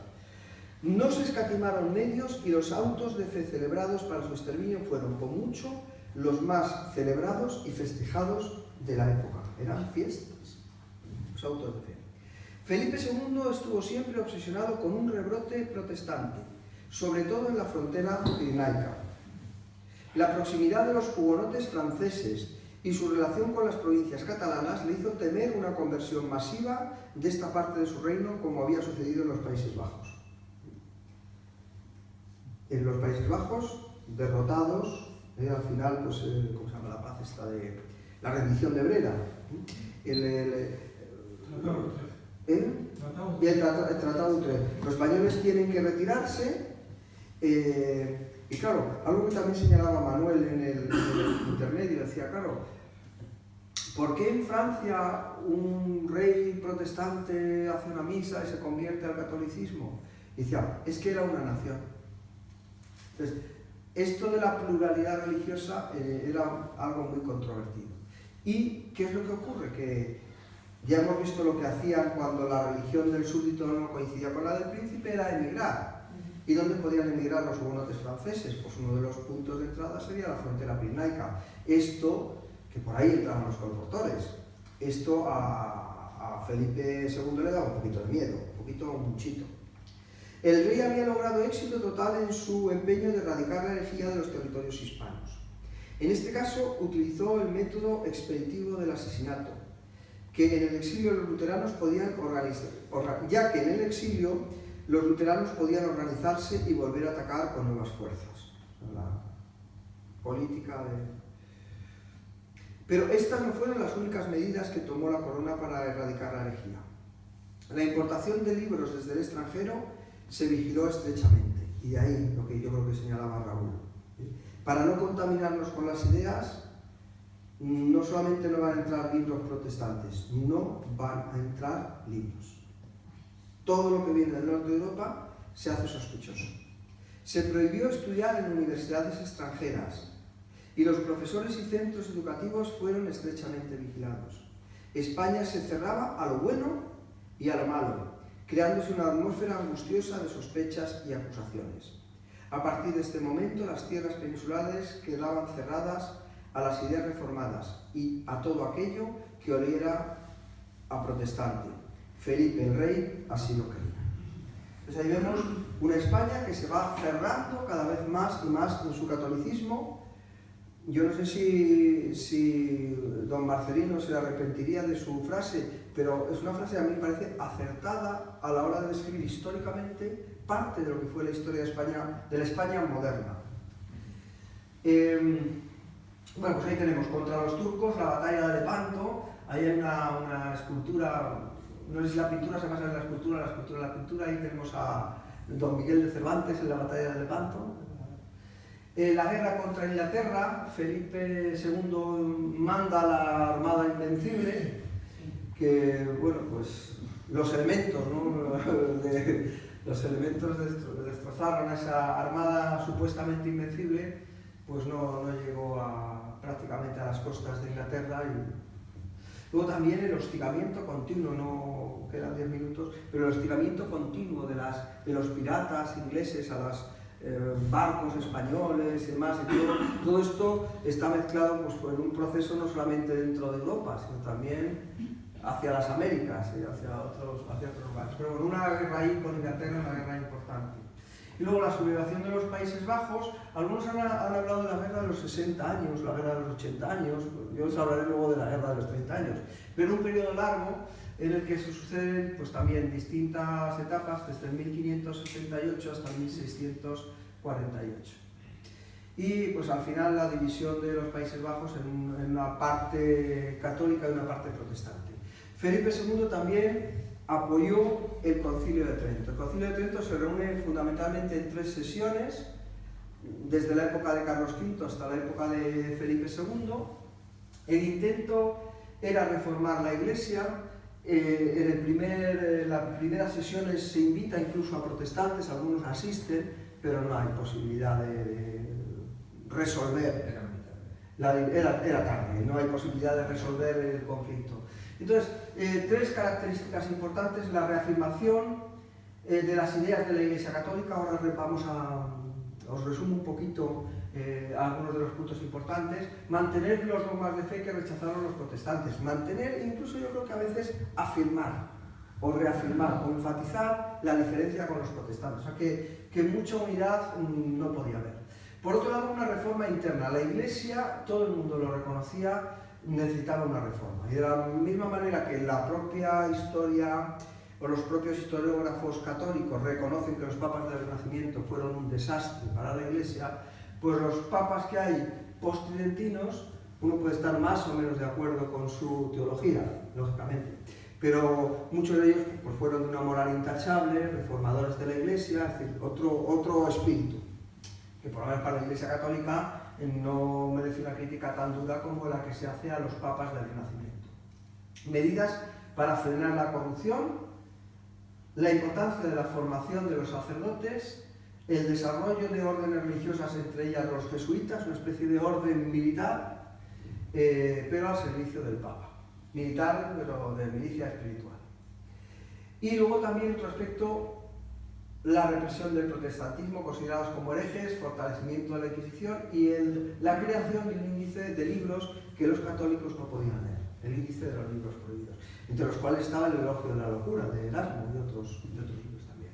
Pues mirad, algunos puntitos interesantes para ver lo que significó el Concilio de Trento. Mirad, frente a la declaración protestante de sola escritura, el Concilio de Trento afirmó la importancia de la doctrina de los padres y de la tradición de la Iglesia.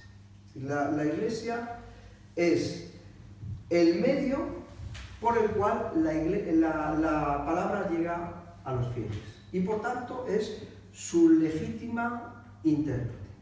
Esta interpretación de la Iglesia, de la Escritura, perdón, se hace siguiendo la tradición de la Iglesia, que es también norma de fe y de conducta. No es la sola Escritura, sino la Escritura más la tradición. Esto es Trento, ¿sí? La afirmación del valor de la Iglesia. Claro, no es que el protestantismo niegue la tradición de la Iglesia.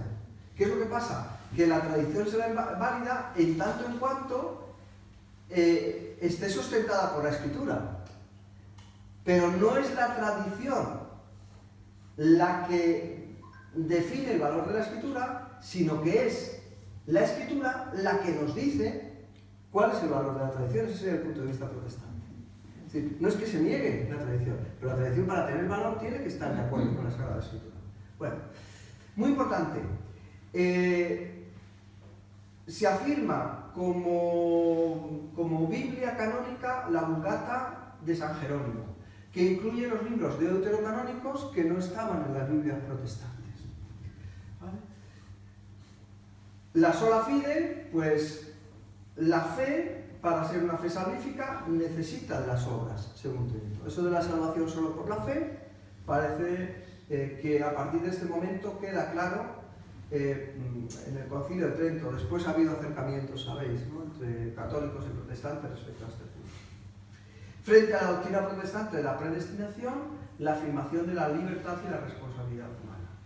Algo que citábamos antes, aparece o se potencia la formación del clero cercano a la gente, no solamente de las altas instancias, por medio de la creación de seminarios. Frente al bautismo y Santa Cena como únicas ordenanzas del Señor, se establecen con toda claridad los 7 sacramentos. El sacramento imparte una gracia divina y necesita, por tanto, aquí hay incluido otro principio, necesita, por tanto, la mediación de la Iglesia. ¿Sí? Solo hay un mediador entre Dios y los hombres, Cristo, ¿verdad?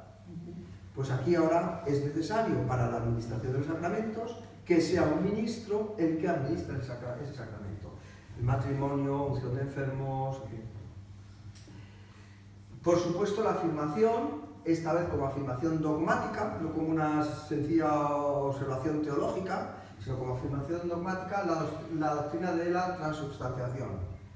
Frente al uso de las lenguas vernáculas, la obligatoriedad de que las misas se den en latín. Se establece también que adquiere una gran importancia por toda esta doctrina del purgatorio, para no echarse atrás de todo el tema de las indulgencias, las misas por los difuntos, que es algo que también católicos y protestantes muchas veces oponemos en cuanto a nuestras diferencias doctrinales. Frente a la idea de solo Cristo, se desarrolla muchísimo no, lo siguiente, el culto a la Virgen y a los santos. Y este culto se manifiesta con muchísima claridad en la Semana Santa. Procesiones que ya existían antes, pero tenían otro cariz. Esta vez son la exaltación de la Eucaristía, de la Virgen, de la Pasión de Cristo, de determinados santos, que son los que salen en procesión. Y además salen, lo que vamos a ver estos días en nuestro país, ahora que viene la Semana Santa, es este tipo de arte que es la manifestación cultural de la Contrarreforma. De la misma manera que el arte de la Reforma fue sobre todo la música, el barroco musical, que baja. ¿Sí? Las artes plásticas, sobre todo la pintura y la escultura, son, digamos, el arte propagandístico de la Contrarreforma. Entonces, cuando entramos en una iglesia, a veces una iglesia incluso románica o incluso gótica, nosotros vemos en el fondo un retablo que no es gótico muchas veces, que es un retablo del barroco. ¿Y qué es lo que vais a observar en estos lugares? Santos. No es la Pasión de Cristo, son santos. Y mira quién está aquí en el medio, muchas veces. La Virgen. Debajo, lo más importante, la Eucaristía, transubstanciación, presencia real de Cristo en medio de su iglesia. Todo esto es una manera de explicar, de promocionar, de exaltar verdades de carácter religioso, teñidas de ideología. Pero el barroco es el arte de la Contrarreforma. El barroco, claro, en imaginería, en pintura, en escultura, pues los países del norte no le llegan a la suela de los zapatos al barroco español. También el teatro, estoy pensando en un Calderón de la Barca, Tirso de Molina, otros, pues que escriben también en este contexto polémico y propagandístico. La creación de nuevas compañías religiosas, que van a tener además, esto va a ser muy interesante, sí, un segundito, una importantísima labor. Uno, educadora, los jesuitas, y luego también evangelizadora. Yo me llamo Francisco Javier por esto. Mi hermano mayor se llama Manuel Ignacio, por Ignacio Loyola, y a mí me pusieron Francisco Javier. Eran misioneros. Sin embargo, el protestantismo reformado no era tan misionero. ¿Por qué? Porque partíamos de la idea de la predestinación. Parecía que había poca necesidad de las misiones. Veremos que el próximo día, en el siglo XVIII, ya empieza a haber misiones protestantes. Y perdón que te... Sí, que entre esas cosas de Trento y tal, falta que se potencia la figura del Papa, sí, como único y válido intérprete de la fe. También, frente a teorías, no solamente reformadas, sino también frente al peligro del conciliarismo. ¿Miguel, ibas a decir algo? No. Entonces, por un lado esto, el de órdenes religiosas como los jesuitas, que son los encargados, digamos, de llevar la Contrarreforma. El desarrollo también, se ha puesto solamente una diapositiva, y la mística, el desarrollo de la mística española, pero también es una orden nueva, las carmelitas descalzas de Teresa de Jesús. Ya fueron muy cuidadosos, después de la Contrarreforma, después de la Reforma, en la Contrarreforma, con algunos deslices, no sé cómo llamarlo, con algunos peligros que podían representar los místicos. Entonces, claro, quizá a nosotros se nos pasa un poquito por encima, lo vemos, pero la Inquisición no se le escapó, porque San Juan de la Cruz, Fray Luis de León, Teresa de Jesús, todos ellos tuvieron que pasar en algún momento por delante del Tribunal de la Inquisición para demostrar la validez de sus doctrinas. Y siempre, pues lo que hacían era, como hizo Galileo, pues tiene usted razón, y ya está. La Iglesia Católica no podía perder España, Entonces pues también tuvieron que hacer un poquito de manga ancha, a lo mejor con los místicos, y los místicos por otro lado pues tampoco... Pero Rafa, sí, solamente una puntualización que Sí. En ese contexto que has explicado muy bien de intolerancia y de predominio de un dogma que venía de Trento, sí es cierto también que hubo una labor muy positiva, misionera de parte de los jesuitas, o sea, tanto educativa como evangelizadora, y de los místicos no digamos, o sea, en España hubo un... Eso hay que tenerlo en cuenta, o sea que a mí, no, te lo digo porque yo a veces he estado en reuniones católicas que todo lo protestante es malo. Sí. Creo que nosotros tenemos que ser muy cuidadosos de no hacer lo mismo. Lo que dices es muy interesante. No digo para eso, digo, es un pensamiento. No, lo que dices es muy interesante. Si nos extendemos un poquito más, sí, os digo porque es la hora, nos extendemos un poquito más, estamos hablando un poquito más tarde. Sería muy interesante hablar de la diferencia entre la colonización del norte y la colonización del sur de América. A mí me parece muy, muy interesante, ¿no? Después de oír las declaraciones del presidente de México, todavía más. Pero bueno, no vamos a entrar ahí, pero hay toda una serie de leyes para proteger a los indígenas, hay toda una labor jesuítica. Mirad esta película tan conocida, ¿cómo se llama? La Misión, donde se ve la labor de las reducciones jesuíticas frente a los traficantes de esclavos y un montón de cosas. Pues, claro que realizar una labor educadora, humanizadora. Y la colonización española fue una colonización de mestizaje. Y, en fin, he dicho que no vamos a hablar de que lo pongo entre paréntesis, a menos que Manuel quiera.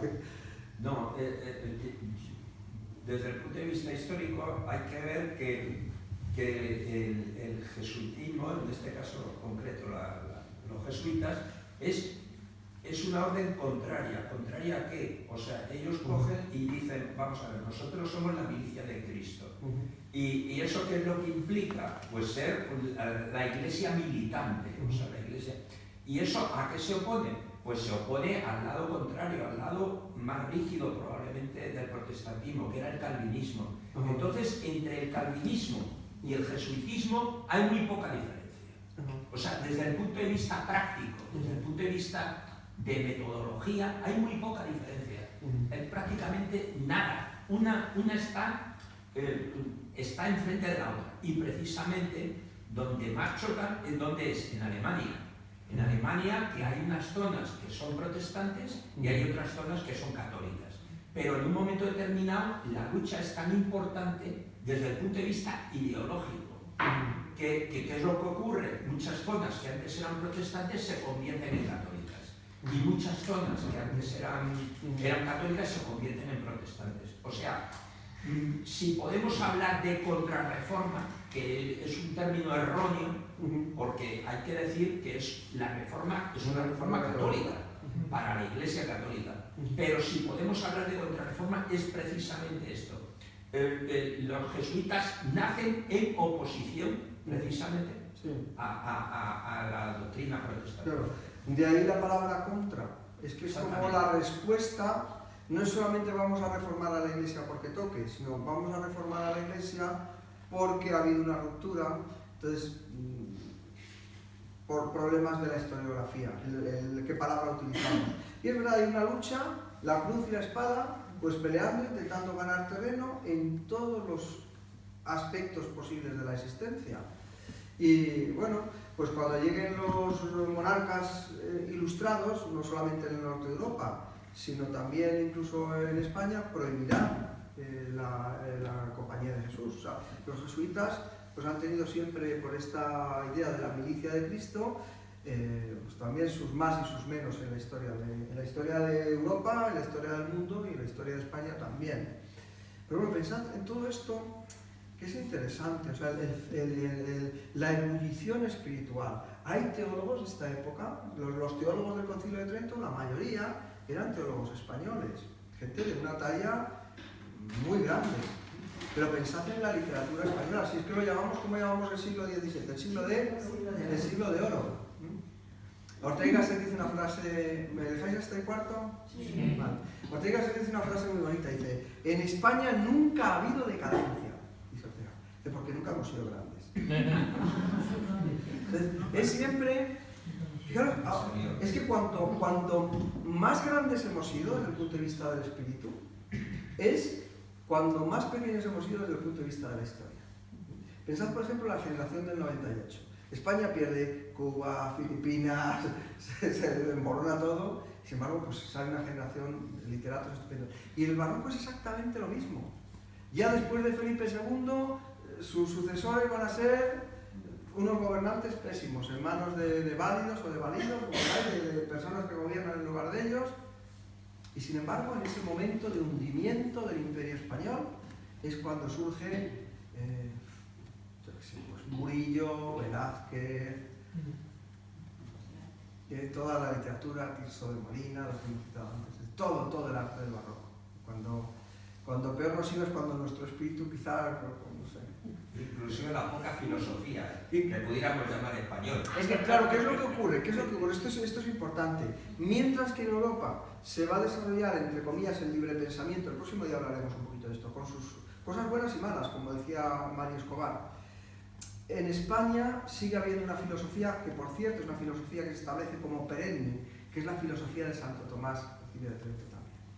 Entonces, en España va a haber un escolasticismo del que nos hemos liberado, o liberados, que no, tampoco me parece correcta la palabra, perdón, del que se ha abandonado, se ha dejado en fechas muy recientes. Algunos de mis profesores y profesores extraordinarios en la Facultad de Filosofía, pues eran profesores escolásticos, o sea que hasta hace relativamente poco tiempo, pues esa tradición católica española pues ha seguido en todos los ámbitos de la cultura.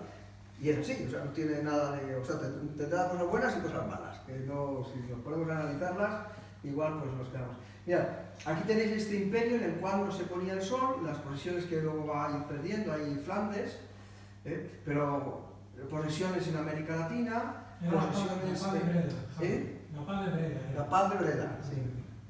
Las posesiones también en distintos lugares de Asia. Y por último, pues cómo queda el mapa de Europa a finales del siglo XVI. Pues tenemos una Europa católica en algunas partes de Alemania, son los Austrias, Polonia por supuesto católica, por supuesto la Contrarreforma, Italia, España, y luego tenemos territorios reformados de luteranos, tenemos la Reforma anglicana, tenemos los presbiterianos en Escocia, en Francia esa relativa libertad nos hace ver que haya grupos de protestantes, de hugonotes, calvinistas, y en los Países Bajos, pues una parte de Holanda pues van a optar por el calvinismo, Suiza por supuesto también, la reforma calvinista. Entonces tenemos una Europa dividida y por supuesto rodeada, por un lado está la Iglesia Ortodoxa y por otro lado también el avance del Imperio Turco. Y muy rapidito la guerra de los 30 años, que os paso las diapositivas, que fueron guerras religioso-políticas, ¿vale? No sé si os puse una diapositiva explicativa. Causas de orden religioso y político. Primero, tenemos una Europa dividida por confesiones religiosas, o en confesiones religiosas, como ese mapa que acabamos de ver. Luego, un enfrentamiento entre el emperador y los príncipes, que continúa en el siglo XVII. El afán del emperador Fernando II de Alemania por unificar sus estados, imponiendo el catolicismo frente a las disoluciones del protestantismo y de la reforma. El nacionalismo y la rivalidad entre algunos príncipes y el emperador, o sea, las naciones nacientes y el imperio que ya va poquito a poco batiéndose en retirada. Y luego una última causa, las luchas religiosas, en concreto en Bohemia, que es donde comenzó la guerra, porque ahí había una división entre católicos y protestantes dentro del propio Estado. La guerra de los 30 años inicia el 23 de mayo de 1618 con lo que se llama la desfenestración de Praga. Los católicos destruyeron una iglesia protestante, los ánimos se enardecieron y los protestantes atacaron el local donde trabajaban los funcionarios reales, que eran católicos. Los cogieron a los secretarios y los arrojaron por la ventana. Esto hace que intervengan las tropas del emperador y los protestantes son derrotados en la batalla de la Montaña Blanca. Intervienen los daneses en ayuda de los protestantes y la tenemos liada otra vez con las tropas imperiales. Un mercenario muy famoso, su vida sería interesante, pero en 5 minutos no quede, el general Wallenstein, ¿vale? Que tiene un papel muy importante aquí peleando contra el ejército danés. O sea, como veis, son protestantes contra las tropas del emperador, fundamentalmente pues, católicos. Intervienen también los suecos en estos 5 años de guerra al mando del rey Gustavo Adolfo. Y una última etapa de la guerra de los 30 años, porque se distinguen 3 etapas: la etapa bohemia, danesa, sueca y la etapa francesa. Son los periodos de la guerra de los 30 años. Y ahí se enfrentan los franceses, que curiosamente son católicos, contra las tropas del emperador, curiosamente son católicas. O sea que esto de que eran guerras siempre religiosas, no, aquí hay una dimensión política importante. Y la victoria pues, va a ser para los franceses. Y todo este proceso de la guerra de los 30 años, de las guerras de religión y de lo que hoy nos ocupaba, culmina con la famosa paz de Westfalia, 1648. Es la consecuencia, el desenlace final de todas las guerras religiosas, y lo que va a hacer va a establecer de alguna forma el mapa político de Europa. ¿Sí? Recomposición del mapa político europeo. ¿Quién va a ser ahora la potencia hegemónica? España estaba en decadencia. Quien va a llevar a partir de ahora la voz cantante, luego como una diapositiva, va a ser Francia. Francia, que se enfrentará no ya con los españoles, que tienen poquito que hacer. Va a ser un enfrentamiento en las colonias también con los ingleses, más bien, ¿vale? El hundimiento del imperio de los Austrias. Desaparece. España va a ser una potencia secundaria. La independencia de Holanda fue un golpe fuerte, porque ahí estaba todo el comercio, sobre todo con América. Y Alemania continúa fragmentada, un tema interesante para la próxima clase. Muy importante, al desaparecer la idea imperial, el predominio de los estados-nación. Y caen esas formas supranacionales que veíamos en la Edad Media. O sea que la idea más importante de hoy es la disolución de la Universitas Cristiana medieval y el nacimiento de nuevas potencias, de nuevos estados que ya tienen la religión a su servicio, ya tienen sus fronteras y ya van a tener a su monarca, normalmente de carácter absoluto. La afirmación de las monarquías absolutas, el rey como encarnación del Estado. El poder está restringido solo por leyes divinas, las naturales y los parlamentos cuando existen. ¿Vale? Igualdad y libertad religiosa, o sea, se llega a una especie de consenso donde ya no nos vamos a pegar. Vosotros sois católicos, nosotros protestantes, cada estado, no dentro de un estado que ya sabemos que ahí sí hay problemas. Pero una especie de tregua, fin de las guerras de religión, formación de iglesias nacionales protestantes, la iglesia danesa, la iglesia sueca, la iglesia por supuesto anglicana, la iglesia en Suiza, y el sur de Europa, frente al norte protestante, el sur de Europa católico, con todas las implicaciones que esto ha tenido en la posteridad.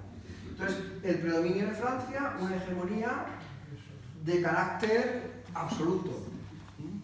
El rey sol, ¿no? El Estado soy yo. Y también una justificación de la importancia y la necesidad de que ese Estado fuera un Estado absoluto, que lo controlara todo, incluso la religión. ¿Por qué? Pues una doctrina que nos sirve para explicar esto sería la doctrina del Leviatán de Thomas Hobbes, que dice esta frase tan famosa, ¿no? El hombre es un lobo para el hombre. Entonces, como el estado natural de los hombres es el estado de guerra, de lucha de unos contra otros, ¿qué es lo que necesita el ser humano para acabar con todo este desastre que han significado las guerras de Europa, las guerras de religión? Lo único que puede garantizar la paz es un monarca absoluto, fuerte, despiadado y que tenga todo el poder y todo el reconocimiento del poder. ¿Quién mejor? Pues que el rey Sol, para representar esta idea del absolutismo monárquico. Tenemos estados nacionales, potencias que se van a pegar a partir del siglo XVII, se van a pegar unas contra otras, que terminarán dando una manifestación de lo que son en el siglo XX con la Primera y la Segunda Guerra Mundial, y luego ahí estamos, intentando reconstruir por medio de la Unión Europea, con el Brexit incluido, pues los fragmentos de una iglesia y de una cultura, la cultura europea, rota, entre otras cosas, pues por los poderosos, por los nacionalismos y por las diferencias religiosas entre unos y otros. Y me perdonáis que me haya pasado un cuartito de hora, pero es que quería terminarlo aquí para poder empezar el siglo XVIII el próximo Y día. otra cosa, Luis XIV revoca el edicto de Nantes. Entonces los calvinistas tienen que huir a Prusia y son precisamente el elemento más civilizador del Estado prusiano, de Alemania, luego ya posteriormente ya Y tendremos ahí Gracias. después con después de la Revolución Francesa, las tropas imperiales de Napoleón irán para allá, habrá una guerra franco-prusiana y la historia de Europa cambiará mucho. La hegemonía es como que se va a ir moviendo de países en países, ¿no? Pasará de Francia a Alemania y de Alemania seguramente a Inglaterra. Pero bueno, eso es ya es toda otra película, ¿vale? Nos vemos dentro de un mes, ¿vale?